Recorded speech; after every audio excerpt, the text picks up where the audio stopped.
In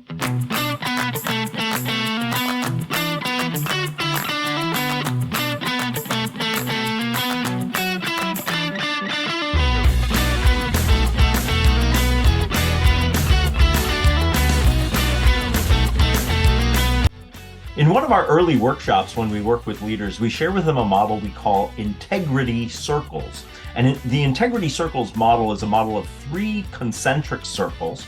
The innermost circle represents your values as a human and as a leader. Values such as treating people with kindness and respect, showing empathy and understanding, telling the truth, doing the right thing, whatever the values are that are important for you. The next ring out from values is intentions. And this is there to remind us that we generally strive to operate in the world with the intention of living according to our good values. And also it reminds us that to actually do that sometimes requires us to be intentional. I'm going to intentionally in situations be kind or be understanding or tell the truth or whatever it might be.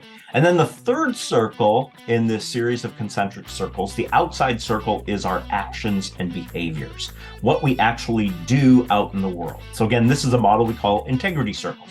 And what it reminds us of is there to tell us is that integrity is the alignment between our actions and how well those represent our intentions based on our good values. So in other words, if I'm going to live in integrity, I'm going to walk my talk. An example I'll give you is if I say, I really believe in open and honest communication, and yet I struggle with having tough conversations with people in the workplace, well, I'm not really living in integrity. I say I value one thing, and yet my behavior shows something else. Now, why this is important in leadership and why we share it with leaders is mostly really because of what happens when we don't lead with integrity, when we don't lead in alignment with our good values. During one of our early workshops, we do an exercise with leaders where we say, think about and write down a situation, a recent event where you did something, your action or behavior did not align with your good values. And we ask leaders to reflect on and write that story. It's private, it's for themselves.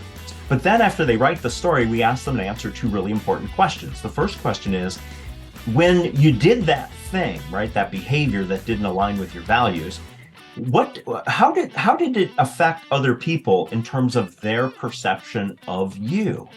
That's the first question. The second question we ask them to think about is, how did those other people involved feel when you did that thing? And as you might imagine, what typically happens is when we operate outside of our good values, when we misbehave, if you will, those 2 questions get answered this way. First of all, people don't tend to perceive us in a very positive sort of light. A lot of times leaders will, in response to that, say, I think they probably saw me as a jerk in that situation. So they don't see us in a positive light. And the second thing that tends to happen is they don't have really good feelings about their interactions with us. And this is what's important here for us as leaders. The impact of not living with integrity, of not leading through our good values, the impact of that is actually destructive to our ability to lead well.